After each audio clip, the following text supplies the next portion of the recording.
I sat in my chair by the window, watching the leisurely life of Townsend through the thin curtains.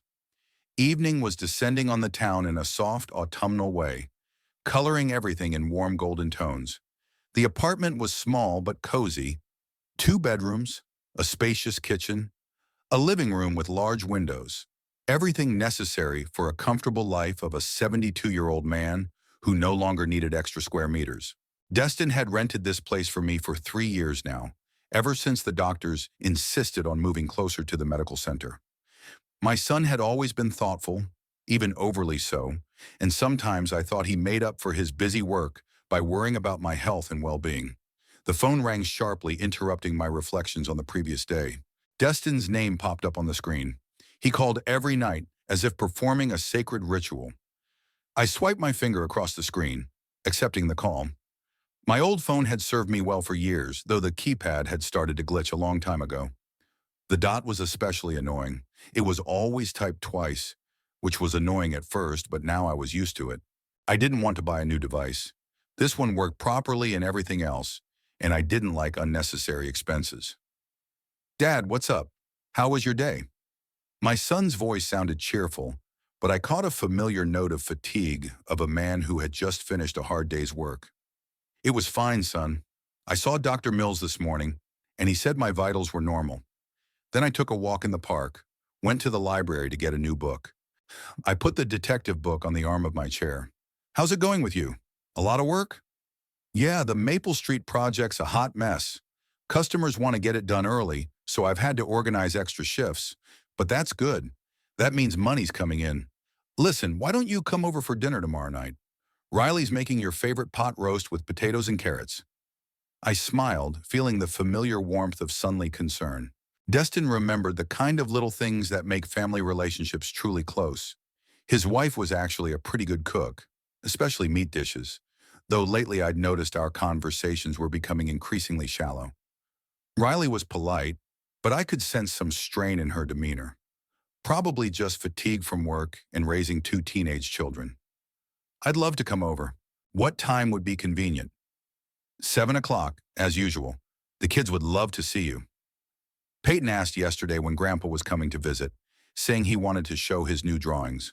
14-year-old granddaughter has always been especially attached to me. A smart, creative girl with a lively personality and a sharp mind.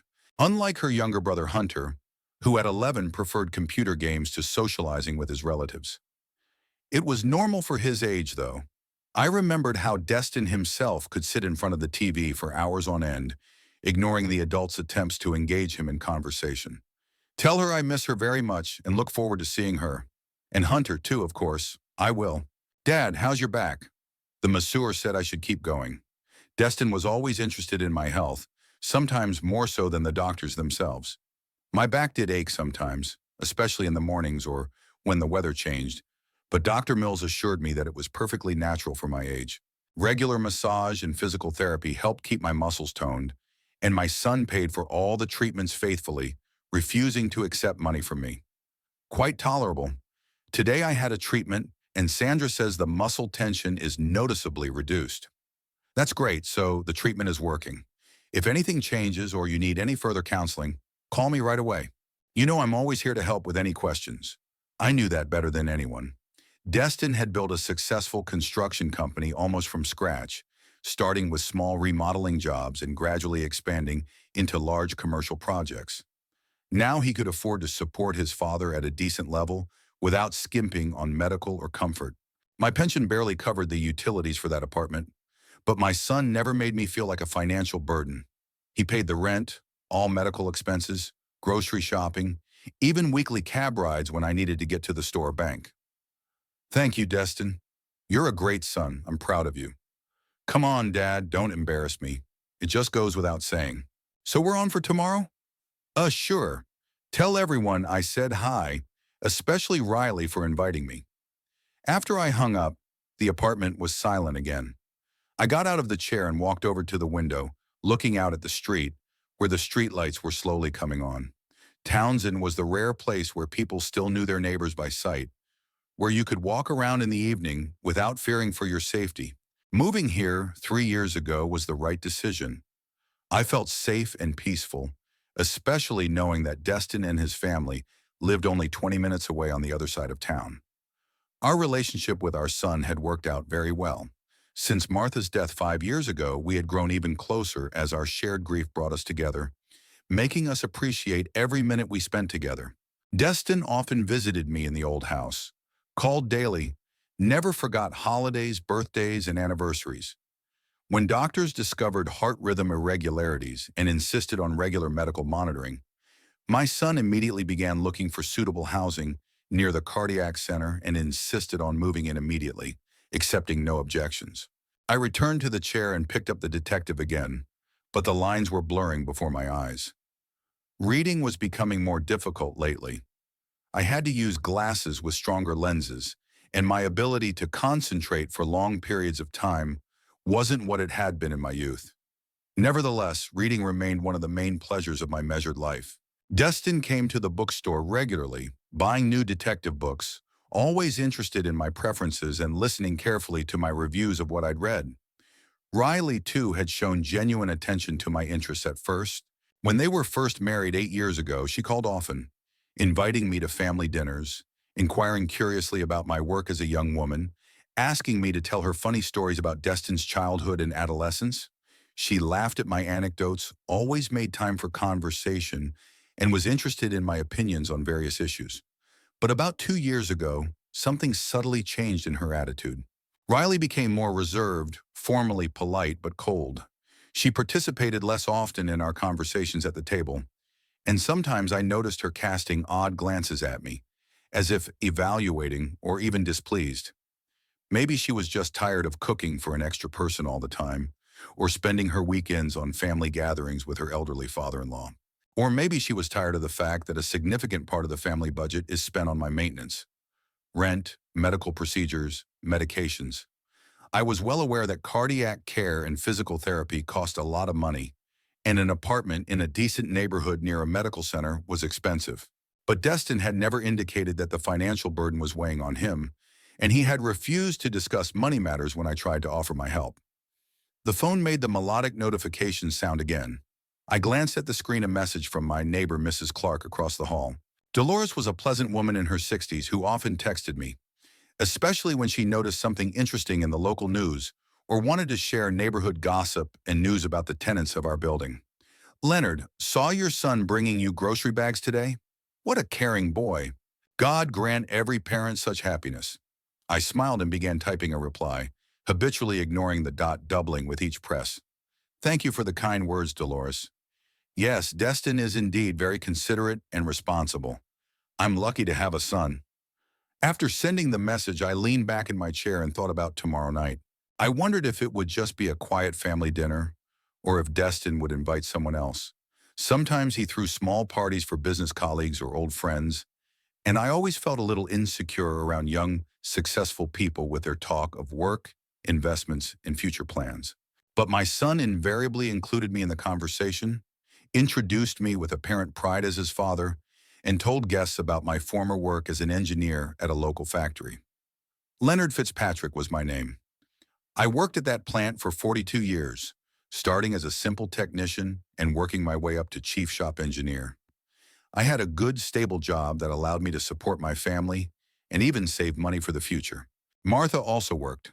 She taught high school math, and our combined incomes provided a comfortable life. We were able to buy a house in a nice neighborhood, send Destin to college, even save a little money for our old age. Admittedly, those savings quickly ran out in the first few years of retirement, especially when Martha's expensive treatments began. Cancer took her slowly and painfully, despite the best efforts of doctors and modern therapies. The last 2 years of her life became an endless series of hospitals, procedures, hopes, and disappointments. Destin was just starting his business at the time, but still helped as much as he could, both financially and mentally supporting both of us. After my wife's funeral, I stayed in our old house trying to keep things going. But gradually my strength left me, both physically and emotionally. The house seemed too big and empty, the memories hurt at every turn, and the loneliness became unbearable. Destin visited me almost every day, but he had his own family, a growing business, and many responsibilities. When the doctors discovered heart problems and insisted on constant monitoring, moving to Townsend was a natural solution. I glanced at the clock. It was 10:30 in the evening. It was time to get ready for bed. Tomorrow was going to be a normal but pleasant day. In the morning, I planned a leisurely walk in the park, weather permitting. Then I had to go to the pharmacy to get some medicine. And in the evening, a long-awaited family dinner with my grandchildren and hopefully interesting conversations. Simple but sincere joys that made my life meaningful and fulfilling. The next evening found me at Destin's doorstep at 7 o'clock sharp. I had always been a punctual person, a habit developed over many years of working in a factory where tardiness could derail the production schedule. The cab pulled away, leaving me in front of a familiar two-story red brick house with a neatly trimmed lawn and flower beds that Riley was diligent about keeping in perfect order. Autumn chrysanthemums yellowed and bronzed in the evening light, creating a cozy picture of family prosperity. The door opened before I could even press the bell. Destin stood on the doorstep in his homemade jeans and sweater, smiling that genuine smile that always warmed my soul. He had the features of the late Martha, the same gray eyes, the same soft face, though his son had a more determined and assertive personality, which certainly helped him in business. "Dad, you look great. Come on in quickly, it's chilly in here." He hugged me tightly, man to man, and I smelled the familiar scent of his cologne, mixed with a slight aroma of wood shavings, a builder's trademark that you can't get rid of completely, even at home. The hallway was warm and bright, with family photos from different years hanging on the walls, including a few shots of us all together. A big, happy family. "Where is my favorite daughter-in-law?" I asked, taking off my jacket and hanging it in the closet. "Riley's in the kitchen, working on a roast. She says she's cooking a special recipe she found on the internet." Destin helps me out of my shoes and leads me into the living room. The kids were upstairs doing homework, but promised to be down for dinner. The living room looked immaculate, as always. Riley had good taste in interior design. Soft furniture in beige colors, neatly arranged decorations, a large TV on the wall. Everything spoke of prosperity and family comfort, that Destin had really succeeded in life and could provide his family with a comfortable existence. "How are things going at work? You were talking about some complicated project yesterday." My son sat me down in a comfortable chair and sat down on the sofa opposite. His face brightened up. Destin was always enthusiastic about his professional accomplishments, and I was genuinely happy to hear about his successes. "Yes, the Maple Street project was a real challenge.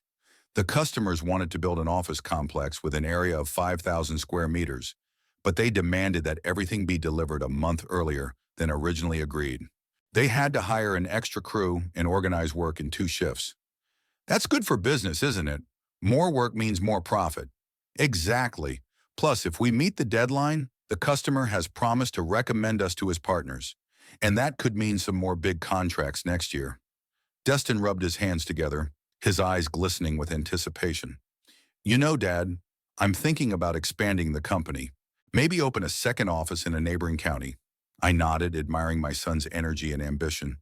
When I was his age, I'd been working in one place for a long time, never thinking about expansion or new projects. But times have changed, and today's people think on a larger scale, are not afraid to take risks and develop. "How does Riley feel about your plans? Expanding a business means extra work, more time away from home." Something subtly changed in Destin's expression. He paused for a few seconds, searching for words, and I felt a slight tension in the air. "Riley, she supports my ideas, realizes that success in business requires sacrifice. Sometimes she complains that I work too much, that I don't spend enough time with my family. But these are temporary difficulties. When things go quite well, I will be able to delegate more authority to my subordinates." At that moment, the sound of dishes and muffled footsteps came from the kitchen. I expected Riley to come out to greet me, as she usually did, but as the minutes passed, she didn't show up. Destin seemed to notice it too, because he glanced toward the kitchen a few times. "Should I help Riley, or just say hi?" No, don't bother. She's just really focused on cooking. You know how women are about that sort of thing. Wants everything to turn out perfectly." Destin hastily changed the subject. "Why don't you tell me how you're doing? How was your doctor's appointment?" We continued talking, but I couldn't shake the feeling that something had changed in the atmosphere of the house. Usually Riley would show up within the first 15 minutes of my arrival, asking about my health or news about the kids or work. Today, however, the kitchen remained a closed area, with only the sounds of cooking coming from it. Dr. Mills is happy with the test results. He says the medication is helping to stabilize the rhythm, but she needs to continue taking it for at least another 6 months. And massage therapist Sandra thinks the muscle spasms have decreased significantly. That's great. That means it's money well spent. Destin was obviously excited about the good news.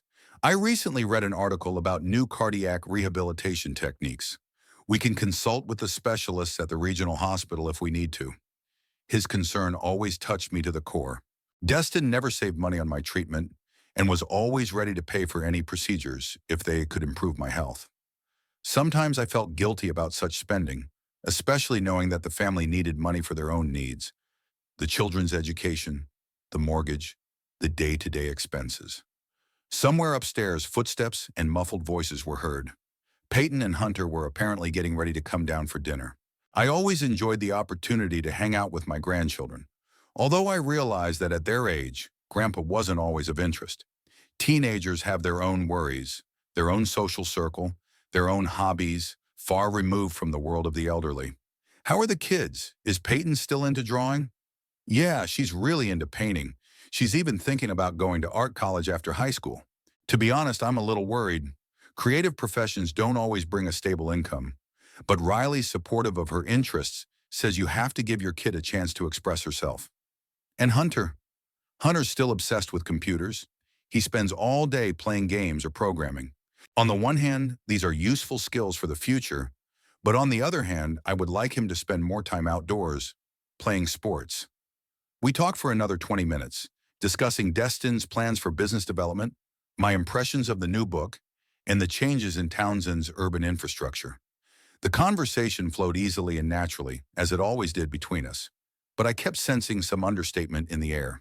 Destin glanced occasionally at his watch or toward the kitchen, as if waiting for something. Finally, there were quick footsteps on the stairs, and Peyton came running into the living room. Her 14-year-old granddaughter looked very mature long brown hair that she had obviously styled for dinner, a neat sweater and jeans.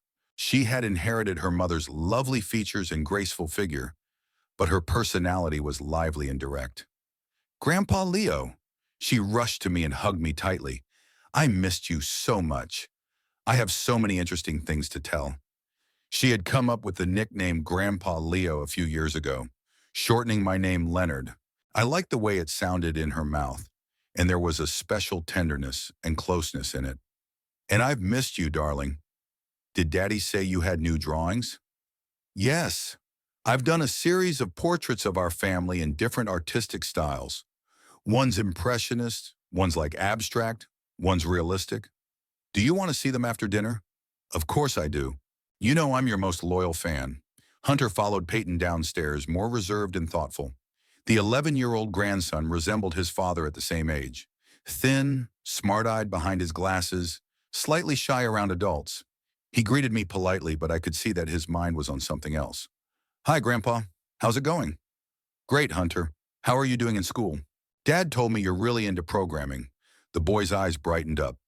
It was a subject he was really interested in. "Yes, I'm learning Python. I've already written a few simple programs. A calculator, a guess the number game, even a simple text editor. My computer teacher says I have a knack for algorithmic thinking."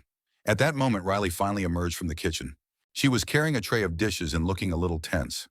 The 39-year-old woman was still attractive, a slender figure, neat hair, but there was a stiffness to her movements that I hadn't noticed before.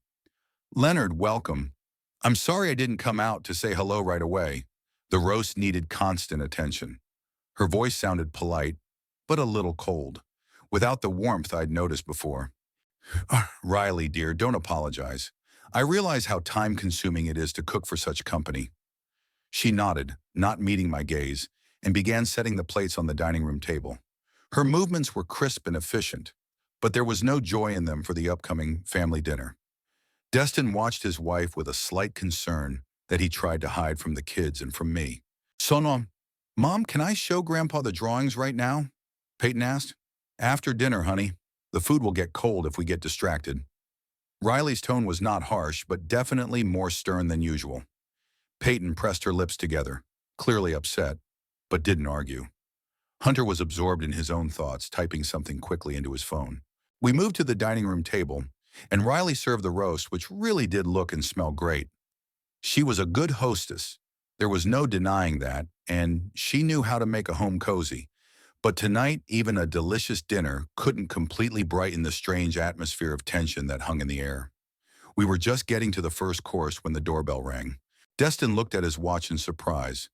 It was about 8:30, rather late for an unscheduled visit. Riley, on the other hand, seemed to have been expecting the sound. She stood up quickly from the table, smoothing her skirt and fixing her hair.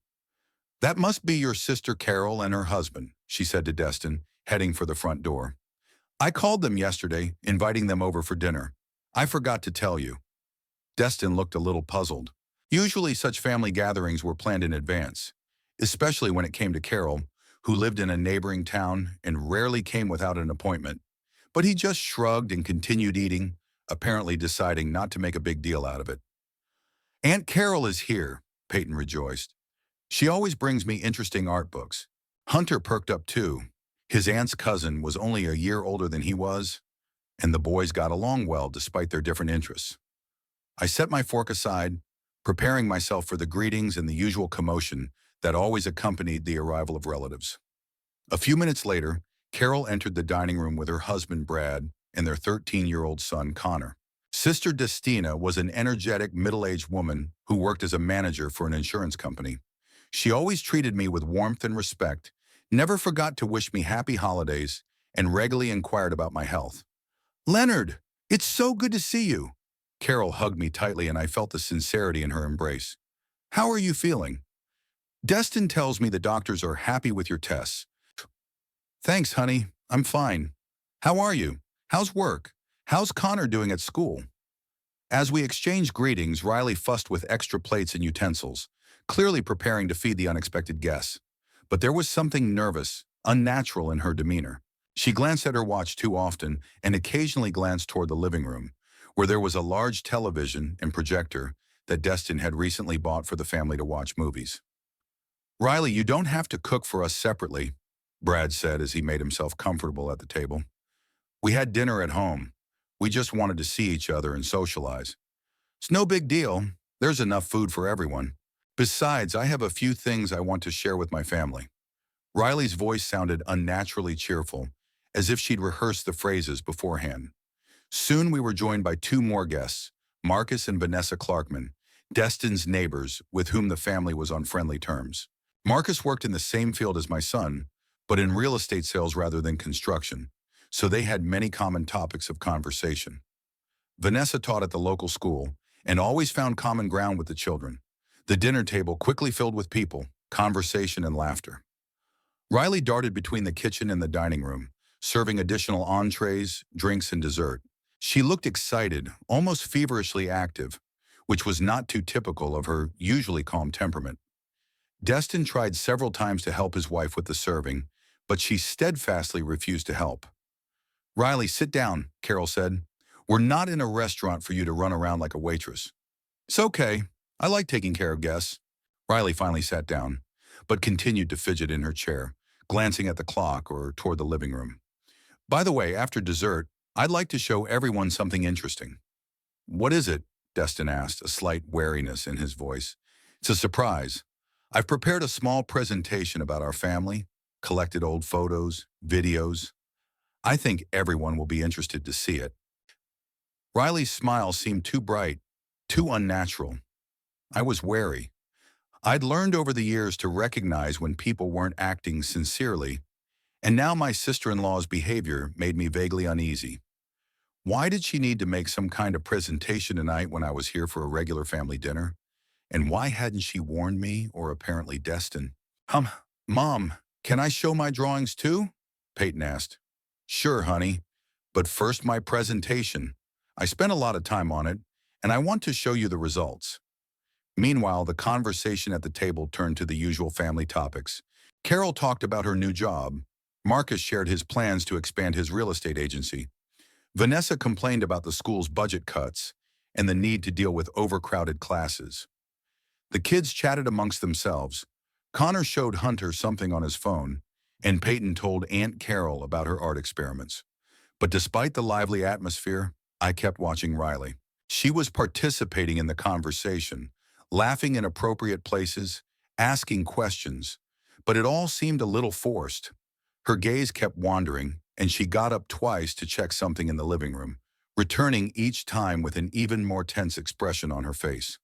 "Leonard, how do you like the new apartment?" Vanessa asked, turning to me. Destin said the location was very convenient, close to the medical center. Yeah, it's fine. Quiet neighborhood, good neighbors. The doctors are happy that I can easily get to procedures and checkups." I tried to speak naturally, but my attention remained partially focused on Riley's strange behavior. "Isn't it boring being alone?" Vanessa continued. "Maybe you should think about some hobbies, clubs for the elderly." "I have plenty of things to do. I read, walk, sometimes meet with neighbors. Besides, Destin visits regularly. We often call each other." "Dad is an independent man," Destin intervened with pride in his voice. "He doesn't like to be idle. I'd like him to move in with us, but he insists on his own place." It was an old topic of conversation. Destin had offered to let me move into their house on several occasions. There was a spare room that could be converted to suit my needs. But I felt that my father-in-law's presence in the house might put a strain on the family, especially Riley, who already had enough on her plate with kids and work. "At my age, it's important to remain independent as long as you can," I replied diplomatically. "A wise approach," Marcus agreed. "My father insisted on living apart for a long time, too. He said each generation needed its own space." Riley stood up suddenly, clearing away the empty plates with obvious haste. "It seems like everyone is done eating. Then let's move to the living room. I'll make coffee, and in the meantime, you can watch my presentation." "How about coffee first, then entertainment?" Carol suggested. "No, the other way around. As long as everyone's together, as long as the mood is right." Riley was already on her way to the projector, turning it on and adjusting the image on the wall. We obediently moved into the living room, settling into the couches and chairs. The kids settled on the floor, the adults taking more comfortable seats. I chose a chair on the side where I could see the screen and watch the others react at the same time. Riley was fiddling with a laptop connected to the projector, adjusting something at the last minute. Her movements became even more nervous, droplets of sweat appearing on her forehead, despite the cool temperature of the room. She checked the connection several times, opening and closing some files on the computer screen. "Is everything ready?" Destin asked, settling down next to the kids on the couch. "Just a minute more. I want to make sure everything will work properly." Riley's voice shook with excitement or tension. I couldn't tell for sure. Finally, she straightened up, picked up the projector's remote control, and turned to face the crowd. There was an unnatural gleam in her eyes, and her smile looked both triumphant and anxious.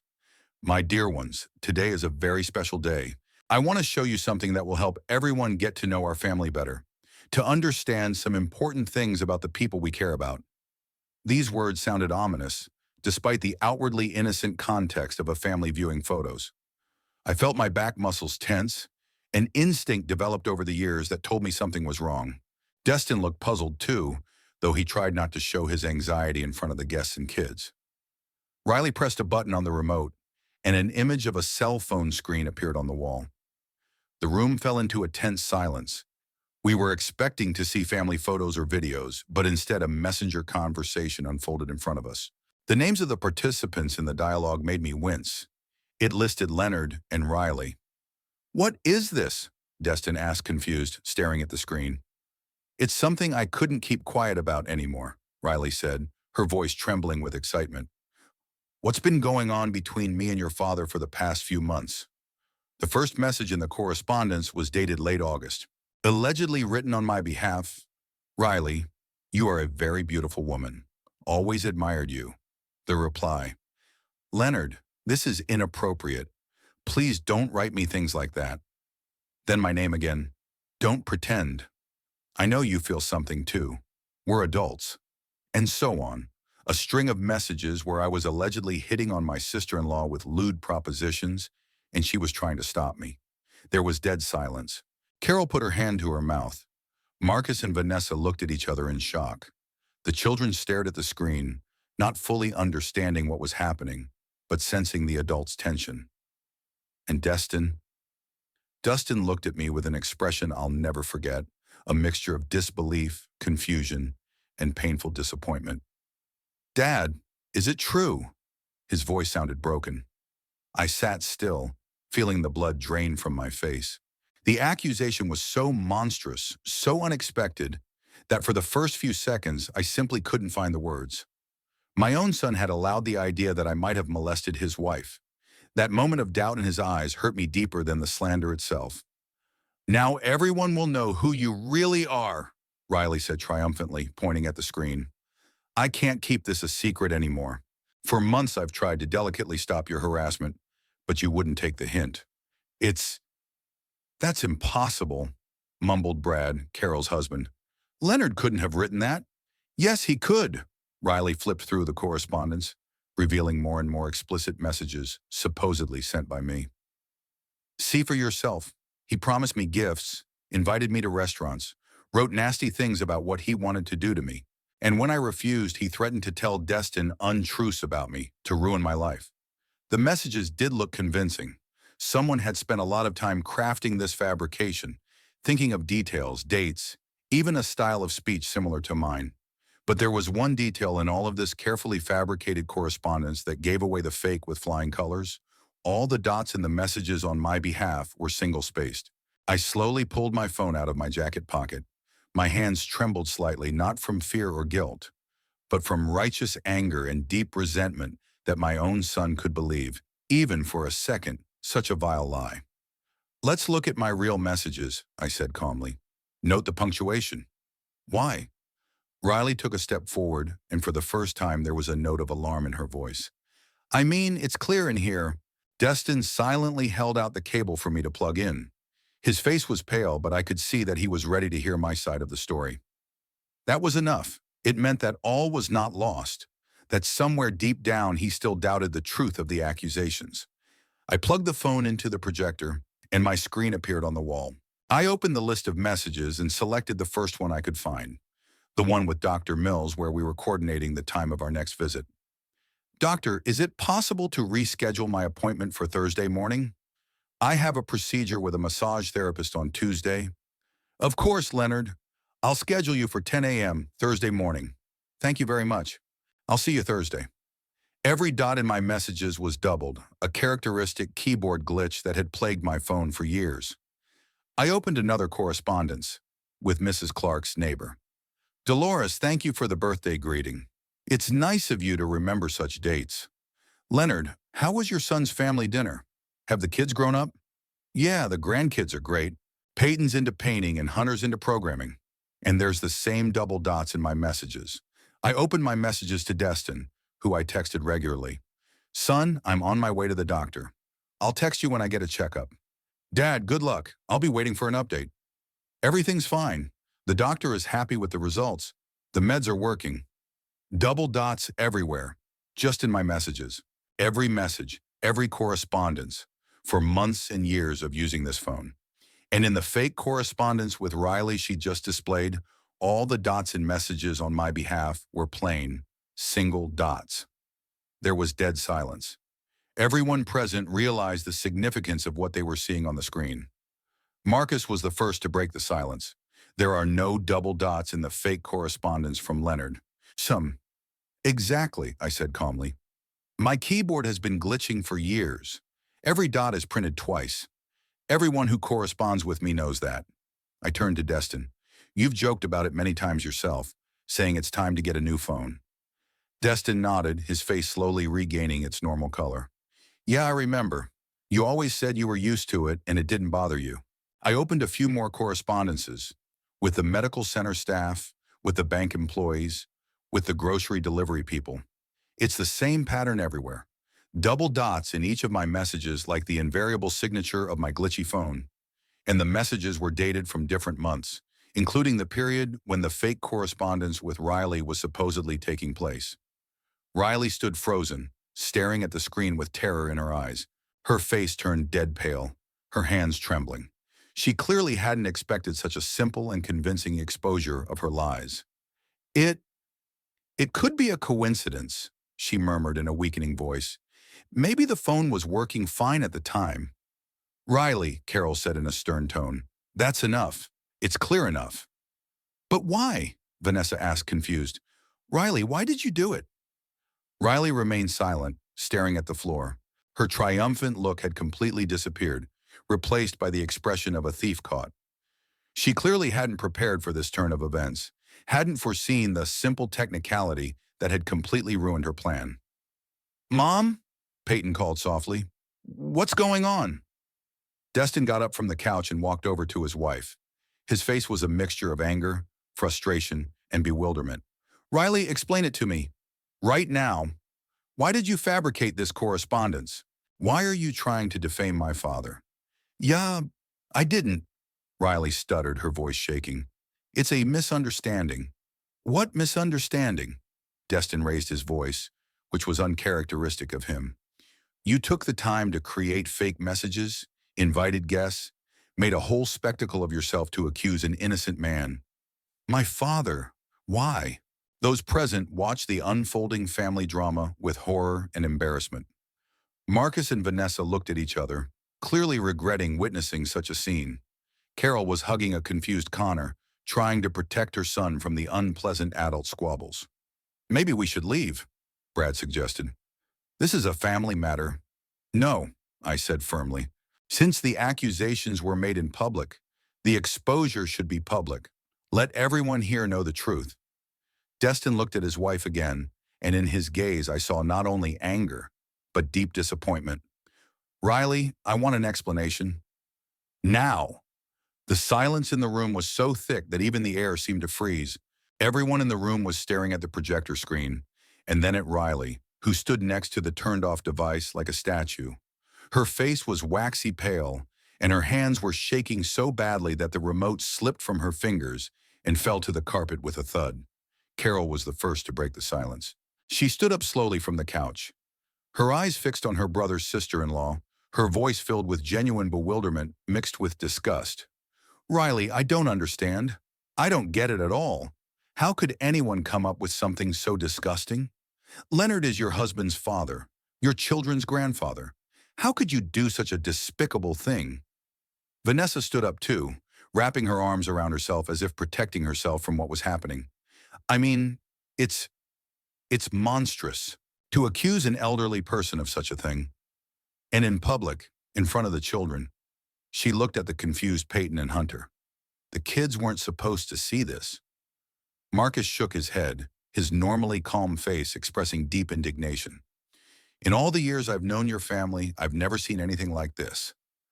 Leonard is a decent man. Anyone who knows him can attest to that. And you, he didn't finish the sentence, but the contempt in his voice was obvious. Riley finally looked up, and a spark of determination flickered in her eyes. She tried to straighten up, to gather her strength for some kind of explanation. You don't understand. It's more complicated than it seems. I didn't mean to hurt anyone. It's just, things had gotten too far, and I didn't know how else to... How else what? Destin interrupted her abruptly. My son stood in the middle of the room, his normally soft features contorted with anger. How else to accomplish what? Explain it to me, Riley. Explain to all of us what purpose could justify such an abomination. Brad, Carol's husband, stood up and put his hand on his wife's shoulder, clearly preparing to leave. Destin, maybe this really is a family matter, and we shouldn't... No, I said firmly, not getting up from my chair. Everyone should stay and listen.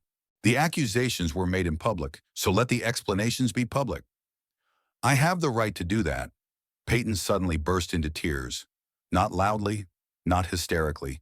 The tears just flowed down her cheeks, and she shrank back on the couch, as if trying to become invisible. Hunter sat next to his sister, looking at his mother with an expression that was too mature for an 11-year-old. His eyes were filled with confusion and shame. Mom, Peyton said quietly through her tears, why did you lie about Grandpa Leo? He's a kind man. He never hurt anyone. That childish question, asked with such sincere pain, had a stronger effect on Riley than any adult accusation. She jerked as if she'd been physically struck, and tears came to her eyes too. Peyton, honey, you don't understand. Adult relationships are hard. Sometimes you have to do things that seem wrong, but really, stop it, Destin exploded. No more lies. Don't you dare drag the kids into your excuses. You lied, Riley.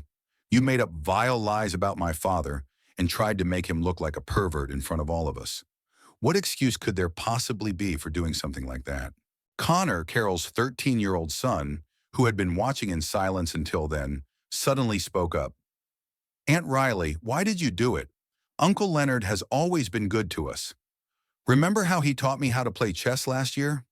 From the mouth of a teenager, these words sounded particularly damning.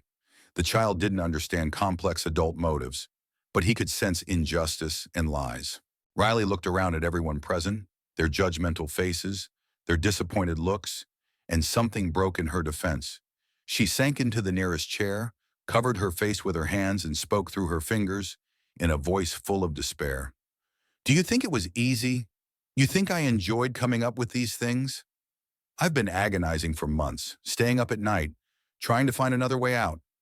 A way out of what? Carol asked coldly. Out of what, Riley? What was so terrible going on in your life that you had to slander an innocent man? Out of the situation. Riley raised her head, and a feverish gleam and despair burned in her eyes. You don't understand the strain. Thinking about money all the time, saving money all the time, planning every purchase. And then there's the treatments, procedures, medications. It all costs a lot of money. There was a deafening silence. Everyone realized what she was getting at, but no one wanted to believe what they were hearing. Did you want Destin to stop supporting his father? Marcus said slowly. To save money? Not just saving money. Riley jumped up from her chair, and her voice became shrill. There were so many things we could afford. Traveling, a better school for the kids, a new house. Do you know how much is spent on his apartment, his treatments, his medications? Thousands of dollars every month. Destin looked at his wife as if he was seeing her for the first time in his life. You wanted to get rid of my father for money? His voice sounded muffled with undisguised horror. Not get rid of him, Riley tried to justify herself. I didn't want to hurt him. I just let him live on his own, take care of himself. I mean, he could live on his pension. And we could have a better life. Vanessa shook her head in disgust. I see. And to achieve that noble goal, you decided to accuse him of molestation, to shame him, to push him away from his son, to destroy the family relationship. I had no choice. Riley was already screaming. Destin would never agree to just stop helping his father. He's too kind, too responsible. I needed a reason, a good reason, to make him realize. Understand what? Destin came very close to his wife. That you're a self-serving, lying woman, willing to trample on my father's honor for your own comfort? I get it, Riley. I finally get it. Carol took Connor's hand. We really should go. This is too hard on the kids. And for the adults, too, Brad added. Marcus and Vanessa also began to pack, their faces a mixture of disgust and pity. Not for Riley, for the children who had to witness the collapse of their family. Riley, Vanessa said goodbye. I've known you for a few years now. I never thought you were capable of something like this. It shattered my perception of you as a person. Peyton got up from the couch and walked over to me. Her face was wet with tears, but her gaze was determined. Grandpa Leo, I didn't believe it. I didn't believe for a second what Mom was showing me. You're good. You couldn't do such a thing. I hugged my granddaughter, feeling my heart clench with pain for these children. They didn't deserve to have their world crumble because of their mother's greed and meanness. Thank you, darling. Your faith in me is more precious than all excuses. Hunter approached as well, though not as forcefully as his sister. The boy was clearly experiencing an inner conflict between loving his mother and realizing her wrong. Grandfather, I'm so ashamed, he whispered. Forgive Mom. She didn't mean to hurt you. I know, Hunter, and I'm not mad at you or Peyton. This has nothing to do with you. One by one, the guests left the house, casting one last judgmental glance at Riley. She stood in the corner of the living room, shrinking into a ball, no longer trying to explain or make excuses. Her plan had not only failed, it had backfired on her, showing everyone her true colors. The door closed behind the last guest with a quiet click, and the house fell into an oppressive silence. It was just the four of us, me, Destin, Riley, and the kids huddled together on the couch, as if trying to find protection from the unfolding family disaster. The atmosphere in the room was so tense that the air seemed to grow thicker, pressing down on my shoulders and making it difficult to breathe. Destin stood in the middle of the living room, his hands clenched into fists, and his face expressing a mixture of rage, frustration, and pain that I had never seen on my son's face before. He was looking at Riley as if he were a complete stranger, and there was judgment in that look, but also a profound bewilderment at how the woman he'd lived with for 8 years, the mother of his children, could be capable of such despicable behavior. 8 years, he said at last, and his voice sounded hoarse, as if he had been screaming all night. 8 years we've been together, Riley. I thought I knew you. Thought we were a family, that we shared the same values, the same goals. Riley was still standing in the corner with her back against the wall. Her face was dead pale, and her eyes were red from the tears she was trying unsuccessfully to hold back. She opened her mouth as if she wanted to say something, but no words came out, and she only shook her head helplessly. "Daddy," Peyton called softly. "Can we go to our room?" Destin looked at the children, and his face instantly softened. Despite the heat of the moment, he remembered that children shouldn't witness adult squabbles any more than they already had. "Of course, darlings. Go on upstairs. We'll talk about this later." Peyton and Hunter got up from the couch and headed for the stairs. Peyton turned around and looked at her mother with an expression that was a mixture of resentment, incomprehension, and childlike pity. Hunter walked in silence, his head down, clearly experiencing an internal conflict between his love for his parents and his understanding of what had happened. When the sound of their footsteps died away upstairs, Destin turned to his wife again. Now that the children were out of sight and earshot, he could afford to be completely frank. "You know what shocks me the most?" he began slowly. "Not that you lied, not that you took the time and effort to create this vile forgery, and not even that you were willing to dishonor my father for money." He paused, and I could see the muscles in his jaw tense. My son was fighting himself, trying to maintain at least a semblance of composure.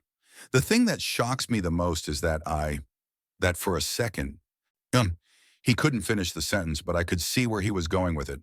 I knew what he was getting at.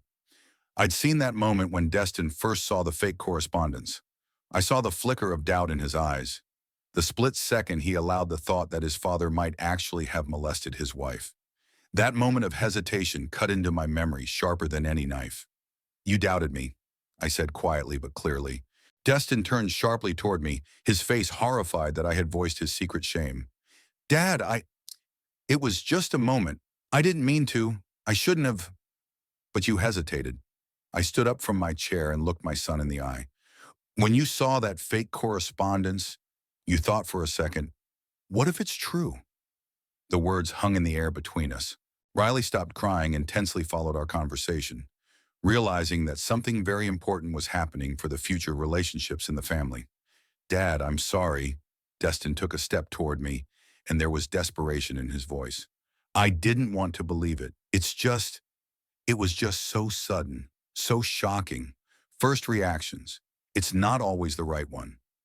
"First reactions show what a person is really thinking," I replied. "Deep down, underneath all the social conventions and good intentions." Destin lowered his head, and I saw his shoulders slump.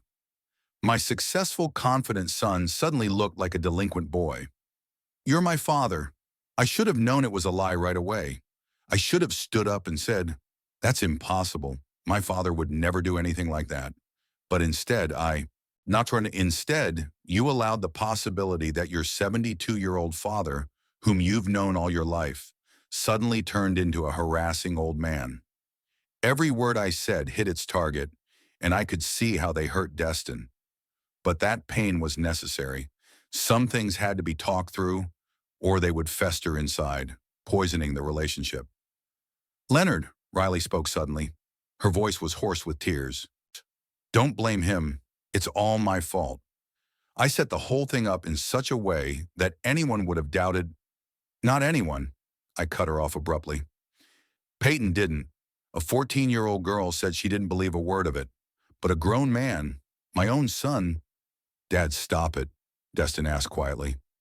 I understand. I get it. And I'm ashamed. I'm embarrassed. I looked at him carefully. Shame and remorse were indeed in his eyes, but was it enough? Could such doubt be forgiven? And more importantly, could it be forgotten? You know what hurts me the most, Destin? I continued. It's not that your wife decided to defame me.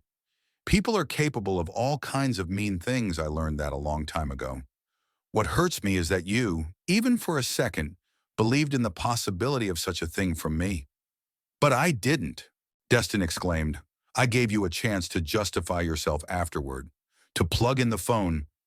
After I doubted you, after your eyes flashed, what if it's true? You gave me a chance to justify myself because you doubted, not because you were sure of my innocence. Riley began to cry again, but now her tears seemed bitter and hopeless. She clearly realized that her plan had not only failed, but had consequences she hadn't envisioned. She had wanted to turn her son against his father, but instead she had turned father against son. Dad, Destin came very close and put his hands on my shoulders. I'm sorry, please. I know I don't deserve forgiveness, but please, give me a chance to make it right. I looked into my son's eyes and saw genuine remorse, but I also saw something else. The realization that something between us had broken. The trust that had been built over decades had fractured in 1 second of doubt. Destin, I said tiredly, I realize what happened was a shock to you. I understand that your first reaction may have been wrong, but understanding doesn't mean forgiveness. What do you mean? I mean I need time. Time to digest not only what your wife did, but how you reacted to it. Time to see if we can rebuild what we had between us. Destin turned even paler. Are you saying that our relationship is in jeopardy? I'm saying it's changed, irrevocably, and I don't know which way yet. There was silence in the room again, but it was different, not tense, but mournful. A silence of realization that the family as we knew it no longer existed. Riley suddenly lifted her head and looked at both of us. I ruined everything, she whispered. I wanted what was best for our family, and I ended up ruining it. You wanted what was best for you, Destin corrected her. Don't confuse the two.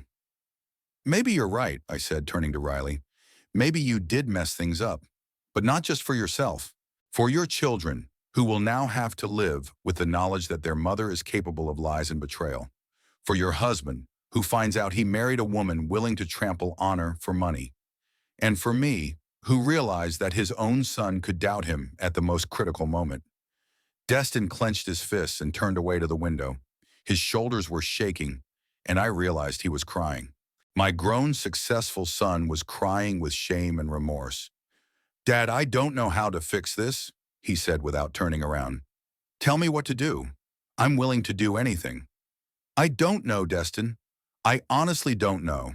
Some things you can't fix. You can only survive them. Riley suddenly stood up and headed out of the room. Where are you going? Dustin asked. To the kids. To explain to them. Try to explain. But what can I explain? How can I explain to the children that their mother is a liar and a traitor? You're not going to the kids, Destin said firmly. At least not tonight. They need time to recover from what they've seen. And you need time to think about what you've done. Riley stopped in the doorway without turning around. What's going to happen next? To us? With our marriage? Destin was silent for a long time, staring out the window at the darkening street. I don't know, Riley. For the first time in our 8 years together, I don't know what's next. It had been 2 weeks since that unfortunate evening, but it was as if time had stopped for our family. Each day stretched on endlessly, filled with awkward pauses in phone conversations, careful phrases, and carefully chosen words. Destin called me every day, just as he had before, but these calls were different, strained, formal, lacking the warmth and ease of the previous ones. Sitting in my chair by the window, I thought about how the atmosphere of our relationship had changed dramatically. Previously, when the phone rang and Destin's name appeared on the screen, I had been excited to hear my favorite son's voice, to talk about his business, about the children, to share news. Now every call became a test, where every word was weighed and considered, where unspoken resentments and painful memories lurked beneath the surface of polite communication. "Dad, how are you doing? How are you feeling?" He asked every day with the same words, and in his voice you could hear fatigue and some hopeless doom. "I'm fine, son. And how are you doing at work?" I answered, also sticking to safe topics. We talked about the weather, about my doctor's appointments, about his construction projects, but we carefully avoided any mention of that night, of Riley, of the kids. It was as if we'd agreed to keep silent on the painful subject, even though it defined the entire nature of our conversations. Wednesday morning, the phone rang earlier than usual. I looked at my watch. It was only 8 in the morning, which was unusual for Destin, who usually called after work. My son's number popped up on the screen, and something in my chest clenched with foreboding. "Dad, I'm sorry to call so early."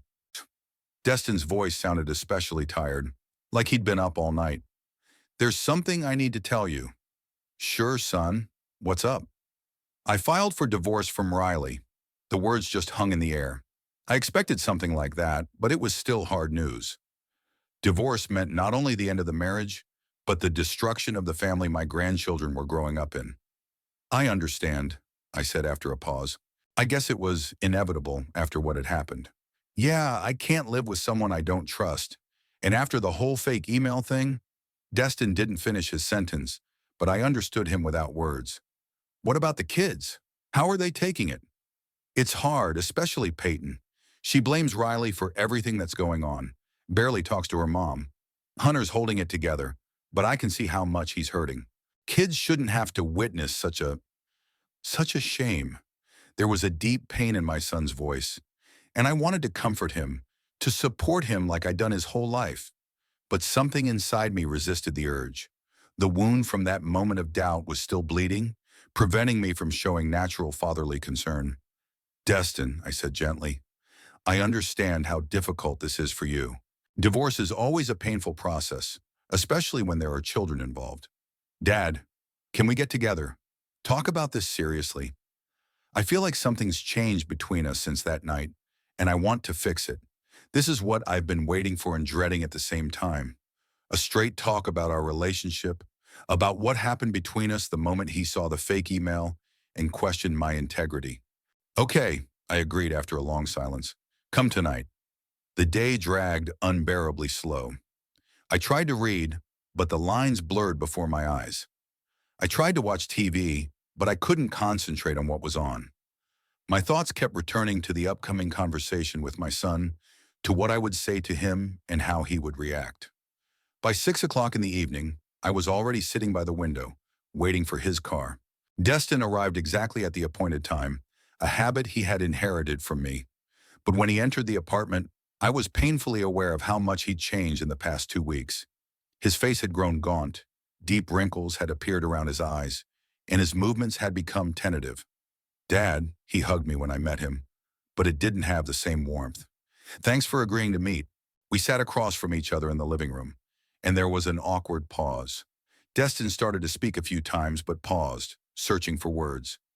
"I don't know where to begin," he finally admitted. "For the last 2 weeks, I've been thinking about one thing. What happened between us that night? About how I let you down." "Destin," I started, but he stopped me with a gesture. "No, Dad, let me say it. I have to say it, or it'll eat me up inside. When I saw that fake email, when I heard Riley's accusations, for a moment, a very brief moment, I accepted the possibility that it could be true." His voice shook, and I could see how hard he was struggling with the words. "It wasn't more than a second, but it was enough for you to notice. And I know it hurt you deeply. I saw it in your eyes." "You're right," I said quietly. "It did hurt me. More than the whole thing with Riley and her lies." "Dad, I want to explain." "What's there to explain, Destin?" I got up from my chair and walked over to the window. "You're my son. You've known me your whole life. You've seen how I've treated your mother, you, other women. You had every reason to say, That's a lie. My father would never do anything like that. But instead you hesitated. It was a shock, Dad. Such an accusation, such detail. Any man would have been confused. Not any man, I repeated the words I'd already said to him that night. Your own daughter was not. 14-year-old Peyton said she didn't believe a word of it. And you? I turned to him and our eyes met. He looked desperate and pleading for understanding. And I wondered about my own father. I understand, Destin, and I realize that this says more about our relationship than any conversation we've had in years. What do you mean? I mean that somewhere deep in your heart you allowed for the possibility that I might have changed, that I might be a different person. That old age, loneliness, or something else could have turned me into someone I never was. Destin dropped his head into his hands. Maybe you're right. Maybe I really don't know you as well as I thought I did. Or maybe I'm just too tired of all the problems, the constant stress of my family, my job. Tired is no excuse for questioning your own father's integrity. I know, I know, Dad. And I'm ashamed. I'm so ashamed I can't look at myself in the mirror. We were quiet for a few minutes. It was getting dusk outside the window, and the room was gradually falling into semi-darkness. I turned on the table lamp, and the soft light illuminated my son's face, which was a reflection of fatigue and heartache. Destin, I said at last, I don't want you to blame yourself for the rest of your life. People make mistakes, even people close to them. Even sons make mistakes about their fathers. So you forgive me? I thought long and hard about the answer. Forgiveness is a complicated thing. You can forgive an action, but can you forget? Can you regain the trust you've lost? I forgive you as a person who made a mistake, I said slowly, but I can't forget what happened, and I can't pretend that nothing has changed. What does that mean for us? Nah, it means we need time. Time to build a new relationship. They'll be different. They won't be the same, but maybe they'll get stronger over time. Destin lifted his head and looked at me hopefully. Are you willing to give it a try? Give us another chance? I'm ready, I nodded, but on a condition. What's that? Never doubt me again without good reason. If you have any questions about my behavior or my actions, ask me directly, not jump to conclusions based on someone else's words. I promise, Destin said firmly. I swear it will never happen again. We hugged, and there was more hope than joy in that embrace. We both knew there was a long road ahead of us to rebuild trust, but at least we were willing to go through it. What about the children? I asked. How will the divorce affect my relationship with my grandchildren? You will remain their grandfather, regardless of what happens between me and Riley. The kids love you, and I won't let adult issues affect your relationship. And Riley, how did she react to the decision to divorce? Destin grimaced. Badly. She's trying to prove that things can be fixed, that she's changed, that she'll never lie again. But trust, once broken, is very hard to rebuild. Or not at all, I added, and we both realized that those words applied not only to his marriage to Riley, but to our relationship as well. Dad, I'm going to work on regaining your trust, no matter how long it takes. I know you will, son, and I'm going to try too, but remember, some things change forever. We can build a new relationship, but we can't get the old one back. Destin nodded, accepting that bitter truth. We sat and talked for a long time about the children, about the upcoming divorce, about how to organize our lives in the new circumstances. But the main thing was said. We were willing to give each other another chance, realizing that the road to forgiveness and rebuilding trust would be long and difficult. By the time Destin got ready to leave, it was too late. We said goodbye at the threshold, and there was more sadness in that goodbye than usual. Dad, he said, standing in the doorway, thank you for not giving up on me altogether. You're my son, Destin. No matter what. After he left, I sat in the chair for a long time, thinking about our conversation. Something important had happened tonight. We'd taken the first step toward repairing our relationship, but there was still a lot of work to do, a lot of painful conversations to have, and a lot of time needed for the wounds to heal. 3 months later, I stood at my apartment window, watching the first signs of spring on the streets of Townsend. The snow had almost completely melted. Buds were beginning to swell on the trees, and the air was filled with that special freshness that comes with the awakening of nature. A lot had changed in my life over the months, and not all of the changes were painful. Destin's divorce from Riley was finalized quickly. She didn't fight back, realizing there were no more bridges to fall back on. The children were left to live with their father, and Riley moved in with her sister in a neighboring state. The last time I saw her was at the courthouse for the divorce hearing. She looked aged and broken, avoiding eye contact with me or Destin. When our paths crossed in the hallway, she stopped and said quietly, "Leonard, I'm sorry." I nodded back at her, but no words of forgiveness were spoken. Some behaviors can be understood and accepted, but only those who have not been directly affected by them can truly forgive. My relationship with Destin was slowly but steadily recovering. We both made a conscious effort to do so, as if we were learning about each other anew. My son had changed over the months, more careful with his words, more cautious in his judgments, but also more open in expressing his feelings. He no longer took my love for granted, but valued every expression of his father's care as a precious gift. Our phone conversations gradually regained their former warmth, though they were tinged with a deeper understanding of how fragile human relationships could be. Destin began to visit me more often, and these visits became real events. We had long conversations about life, shared thoughts about the future, and discussed raising grandchildren. Gradually, the closeness that I had thought was lost forever was restored between us. I was especially happy with my relationship with my grandchildren. Peyton and Hunter were going through their parents' divorce hard, but the presence of stable father and grandfather figures in their lives helped them cope with the emotional turmoil. Peyton became even more attached to me, as if trying to compensate for her loss of trust in her mother by doubling her love for her grandfather. She often came to visit me after school, doing homework at my kitchen table, talking about her art projects and college plans. Hunter was more reserved, the effects of adolescence and the natural male tendency to keep his worries to himself. But he gradually thawed, especially when we discussed his passion for programming. The boy created several interesting projects, and his technical abilities impressed even me, despite my advanced age and not too deep knowledge of computers. One April evening, Destin came to my house unannounced. It was unusual. Usually he called ahead of time to schedule a visit. But when I opened the door and saw his face, I knew something important had happened. "Sokhar, Dad, can I come in? I need to talk to you." "Sure, son. Come on in." He looked excited, but it wasn't an anxious excitement, more like anticipation of something big. We went into the living room and Destin settled into his usual chair. "Dad, I've made a decision, an important decision that affects all of us."